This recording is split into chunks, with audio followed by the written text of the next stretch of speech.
Senador, muchas gracias. Senadoras, senadores, muchas gracias. Agradezco a las comisiones dictaminadoras la invitación a un respetuoso intercambio de opiniones. Estas decisiones que vienen impactarán en que se logren o se frustren los objetivos de la reforma constitucional de hace un año que tanto hemos presumido todas y todos. El camino es claro: garantizar los mecanismos para hacer efectivos los derechos constitucionales, no limitar los derechos constitucionales con los mecanismos, que al parecer es una tradición jurídica en nuestro país.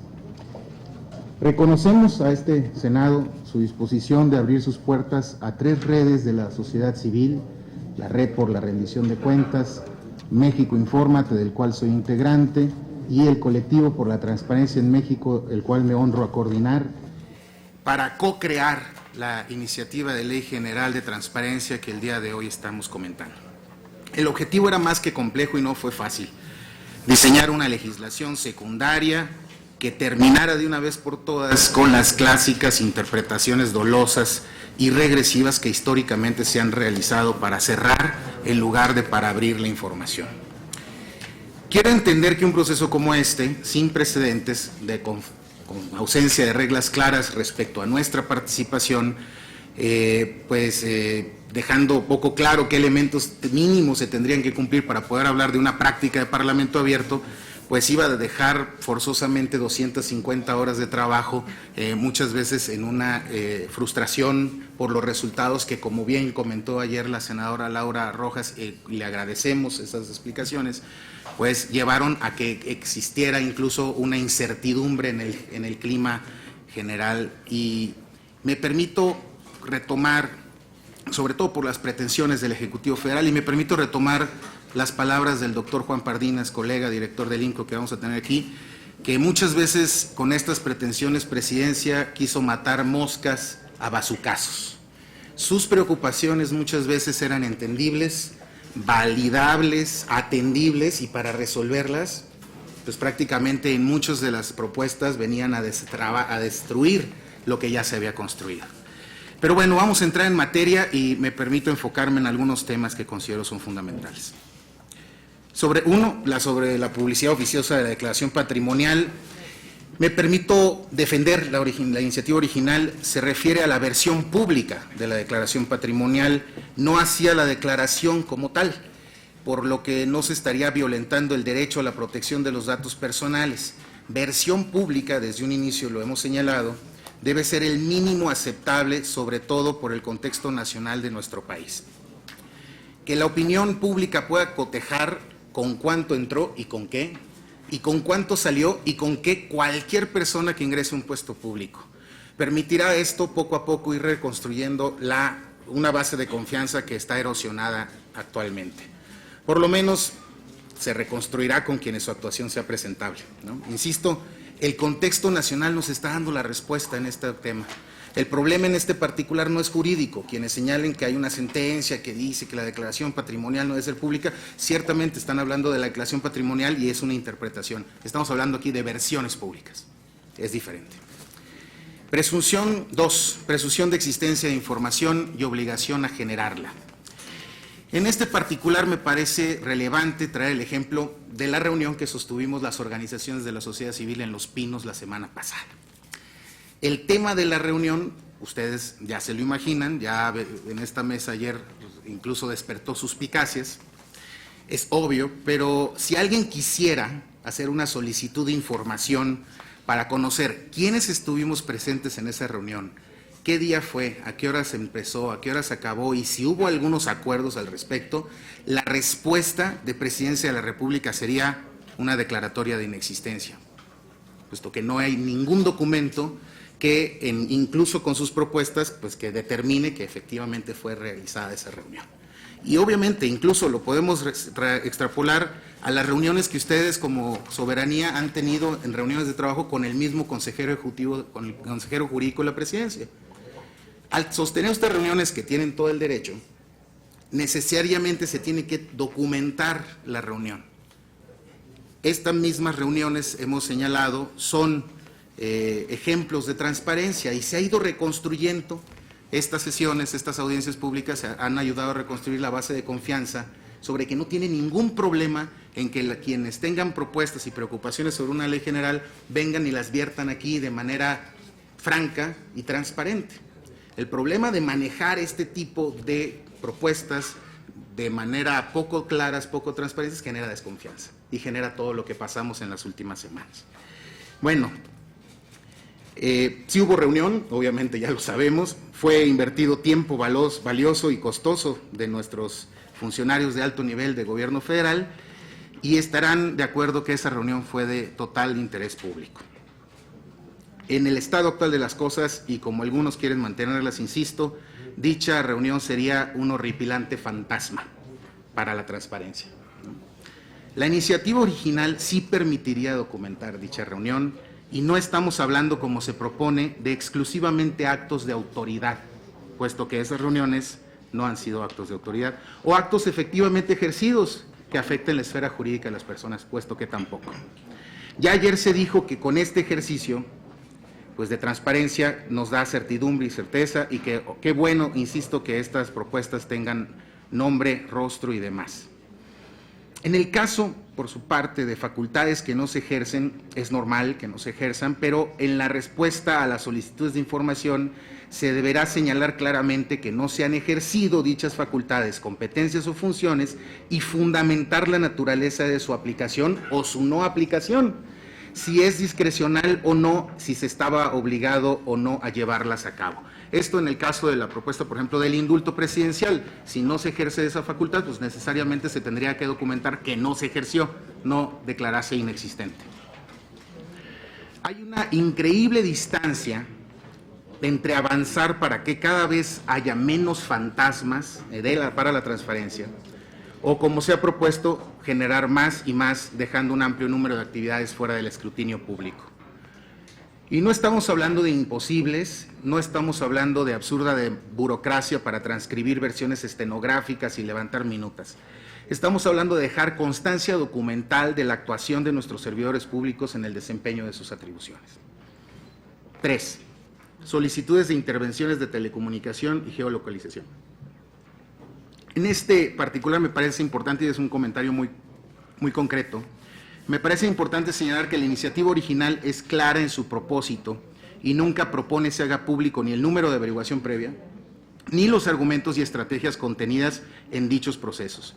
Por lo mismo no se entiende la resistencia, toda vez que no se busca la publicidad de las averiguaciones previas, sino detalles que son esenciales.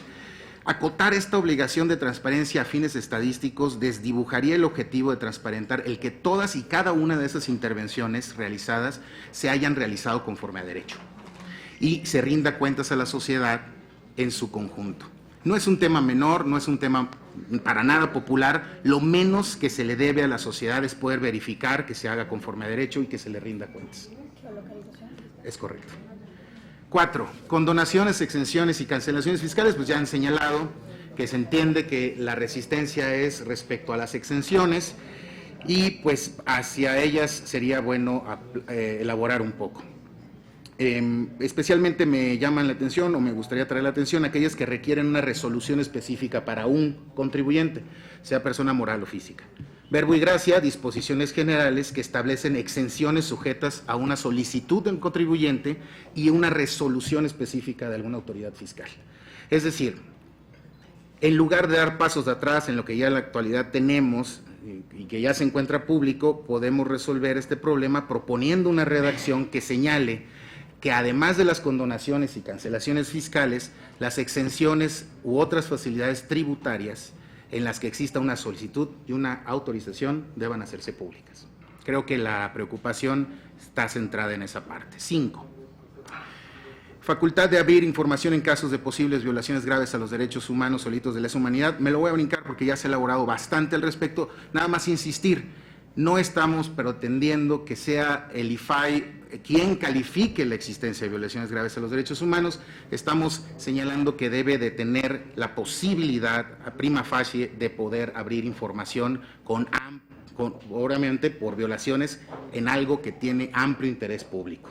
Creo que en ese tema es claro, no estamos hablando de darle la atribución al IFAI de calificar. 6. Sobre el tema de sanciones. Tengo algunas consideraciones y voy a ser muy puntual, empezando con una pregunta: ¿en dónde y en qué parte del texto constitucional se limita al IFAI a solamente resolver recursos de revisión? Es el órgano garante, ¿no? La propia Constitución señala: 1. La inobservancia a las disposiciones en materia de acceso a la información será sancionada en los términos que dispongan las leyes. 2. El organismo autónomo se regirá por la ley general que emita el Congreso, en la cual se establecerán las bases, principios generales y procedimientos del ejercicio de este derecho. Y 3. El órgano garante de transparencia es responsable de garantizar el cumplimiento de derecho de acceso a la información pública y a la protección de datos personales. En este contexto se observa que el órgano garante es responsable de garantizar el cumplimiento del acceso a la información y datos personales en posesión de sujetos obligados y particulares, por lo que para tales efectos requiere ser dotado de todas las facultades necesarias a través de la ley general que permitan el pleno cumplimiento de los mismos. Si los órganos garantes carecieran de facultades de sancionar el incumplimiento de la ley general, se conservaría el mismo statu quo que promovió la reforma constitucional. El contar con facultades para sancionar el incumplimiento a las leyes en materia de acceso de transparencia otorgaría garantías para que los gobernados puedan ejercer plenamente el derecho a la información. Sin menoscabo lo anterior, debe hacerse una aclaración que, de conformidad al texto constitucional, no se observa que las atribuciones de los órganos garantes se circunscriban únicamente a la determinación de la entrega o no de la información. Lo anterior en razón del párrafo cuarto de la fracción octava del apartado A del artículo 6, en el que se prevé que el órgano garante conocerá de los asuntos relacionados con el acceso a la información pública y la protección de datos personales. Como se observa, el texto no limita a la mera resolución de recursos de revisión. Como última consideración al respecto, me gustaría decir: el IFAI ya sanciona a particulares, a personas físicas o morales, por parte de lo que le corresponde en la protección a datos personales. A los particulares sí, médicos, empresas, etcétera. ¿Por qué a los funcionarios públicos no? Eso lo dejo como una pregunta al aire. 7. Fideicomisos y fondos públicos que no cuentan con estructura. Creo que ya también es claro. Lo menos aceptable es que se tiene que reconocer que estos fideicomisos son sujetos obligados directos y no es necesariamente a través de quienes aportan recursos públicos para su ejercicio. Preocuparía que fueran, digamos, la fragmentación de la rendición de cuentas en ese sentido. Si un fideicomiso está integrado por la Secretaría de Salud, Educación y Seguridad y a cada quien va a responder por los 50 millones que le pone, pues difícilmente vamos a lograr entender el funcionamiento como tal. Cada fideicomiso tiene un consejo técnico, un comité técnico, quien debería y deberá responder en el respecto. Pero bueno, 8. Prueba de daño y prueba de interés público. En el caso de la Administración Pública Federal, de acuerdo con lo establecido en los lineamientos generales para la clasificación y desclasificación de la información de las dependencias y entidades de la Administración Pública Federal, los sujetos obligados realizan la prueba de daño cuando clasifican la información en los términos de lo establecido en el artículo 13 de la Ley Federal de Transparencia. La clasificación de la información en términos de los lineamientos que ya me referí debe ser realizada desde el momento en el que se genera la información o bien cuando se recibe una solicitud de acceso, en cuyo caso deberá ser aprobada por el Comité de Información. La práctica revela que esta disposición ya ha sido cumplida por sujetos obligados y sí sigue siendo cumplida sin que necesariamente se le desborde de trabajo a las dependencias. Creo que debemos ya a estas alturas rebasar esa idea de que se le está cargando la mano a las dependencias públicas cuando parte esencial de su trabajo es rendir cuentas.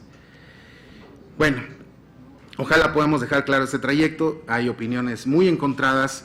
Yo no estaría para nada en contra de que la clasificación y la prueba de daño se haga al momento de la solicitud de información, ¿no? Sí, y obviamente difícilmente apoyaría la idea de la Consejería Jurídica de la Presidencia que se haga únicamente hasta que haya un recurso de revisión. Una gran proporción de la información de los ciudadanos nunca llegan a recursos de revisión y se quedan con una respuesta legaloide que no le permite nunca entender por qué se le fue negada la información. Y ahí, permítanme decirlo así, se quedan enterradas todas nuestras pretensiones de transparentar. Cualquier ciudadano se enfrenta a una respuesta legaloide de esa naturaleza, arruinó toda esperanza en el acceso a la información pública. 9. Son 10, ya casi acabo. Recurso del consejero jurídico del Gobierno Federal. El artículo 6º constitucional establece explícitamente que ante resoluciones del IFAI solo el consejero jurídico del Gobierno podrá interponer un recurso ante la Suprema Corte. Y únicamente si se trata de razones de seguridad nacional. Y ante la propuesta del consejero jurídico es importante decir que esta figura no guarda ninguna relación de supra o subordinación ni de coordinación con organismos autónomos o entidades federativas y por lo tanto la propuesta es totalmente desproporcionada. Creo que ya también hay acuerdo al respecto y pues como cereza en el pastel decir el consejero jurídico no puede representar intereses más allá de los del Poder Ejecutivo Federal. Punto. 10, y con esto concluyo, sobre la posibilidad de reservas indeterminadas en infraestructura estratégica. Por un bazucazo presidencial, precisamente, se pretenden habilitar reservas de información sin límite de tiempo, de forma discrecional en lo que se refiere a servicios públicos e infraestructura que sea considerada de carácter estratégico. Entiendo y valido su preocupación. El problema no es que la reserva deba continuar a lo largo de los años, sino que no existe control alguno para determinar si efectivamente se persisten las causas que originaron la reserva inicial.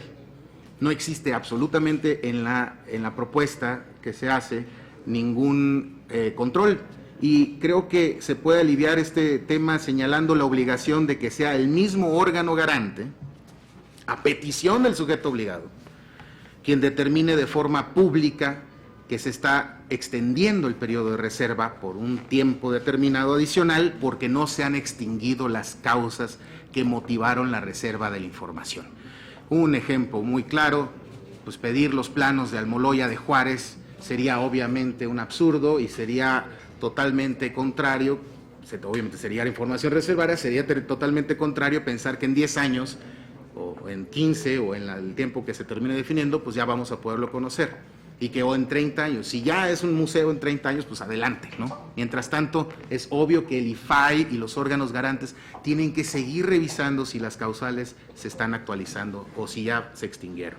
Senadoras y senadores, concluyo, esto está en sus manos y es más de una voluntad política que de un asunto jurídico. Mucho de esto tiene que ver más con en qué lado de la historia se van a parar en estas próximas semanas, de la progresividad del derecho a la información y mayor democracia y mayor controles y mayor derecho hacia la ciudadanía, o si se van a parar del lado del Estado a restringir información, a cuidar los intereses del statu quo. Con eso concluyo, les pido por favor, como ciudadano, no nos fallen. Gracias. Muchas gracias, licenciado Guillermo Alejandro Noriega Esparza, director general de Sonora Ciudadana. Muchas gracias por su intervención.